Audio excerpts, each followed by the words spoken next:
Assalamualaikum warahmatullahi wabarakatuh.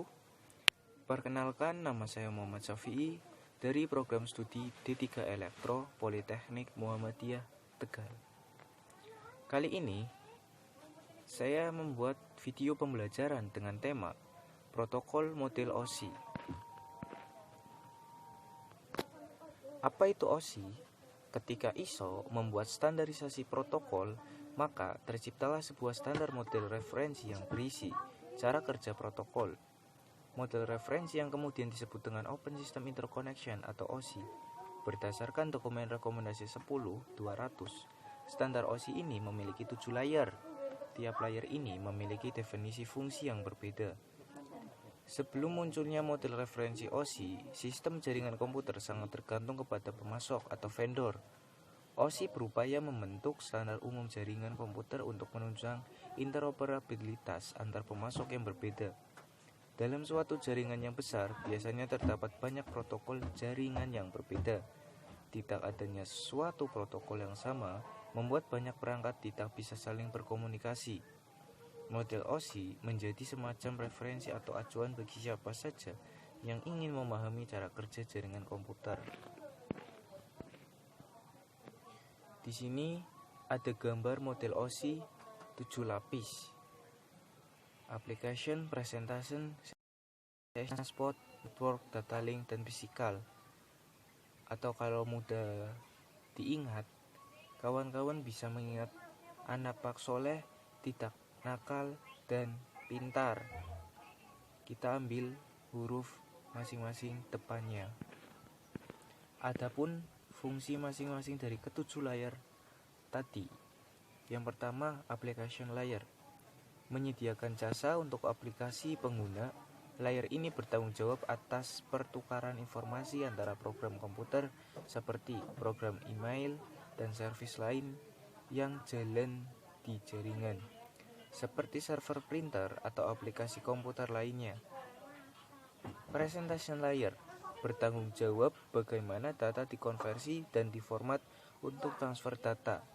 Contoh konversi format teks ASCII untuk dokumen GIF dan JPG untuk gambar.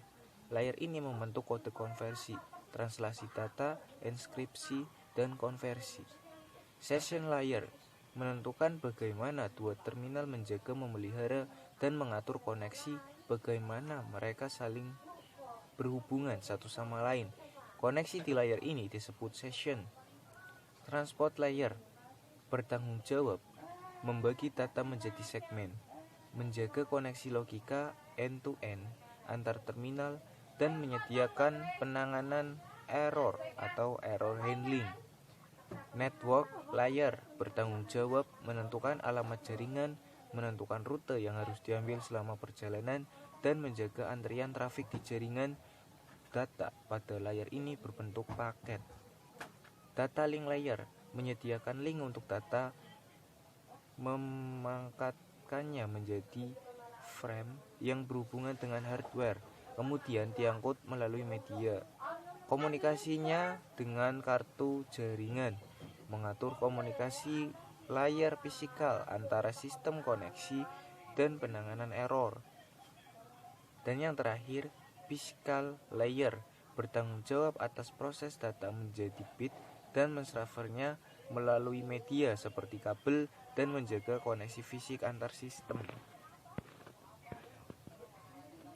Ketujuh layer ini, jika dilihat secara fungsional, dapat dikelompokkan menjadi dua bagian. Bagian pertama, layer 5 sampai dengan 7, dikelompokkan sebagai upper layer. Segala sesuatu yang berkaitan dengan user interface, data formatting, dan communication session ditangani layer ini. Upper layer banyak diimplementasikan dalam bentuk software.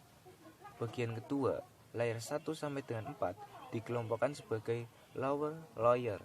Bagaimana data mengalir pada network ditangani oleh layer ini. Lower layer dapat diimplementasikan dalam bentuk hardware maupun software.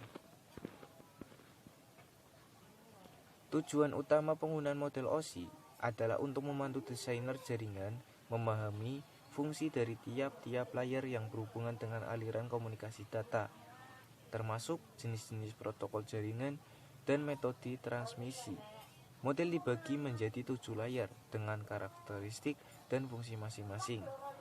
Tiap layar harus dapat berkomunikasi dengan layar di atasnya maupun bawahnya secara langsung melalui serentetan protokol dan standar. Komunikasi antar layar. Suatu layar dapat berkomunikasi secara vertikal dengan layar lain yang berada tepat di bawah atau di atasnya. Sebagai contoh, layar data link dapat berkomunikasi dengan fisikal atau network layer. Namun, layar data link tidak dapat berkomunikasi dengan layar application. Suatu layar juga dapat berkomunikasi secara horizontal dengan layar yang sama pada host lain. Misal, layar data link berkomunikasi dengan data link pada host lain. Komunikasi layar secara horizontal bersifat virtual, artinya tidak terjadi secara langsung sebagaimana yang dilakukan pada komunikasi vertikal. Informasi yang mengalir dari suatu layar ke layar yang lain akan mengalami perubahan bentuk atau transformasi. Informasi berawal dari layar application. Informasi kemudian melewati layar presentation dan layar session. Pada tahap ini, biasanya belum dilakukan transformasi data.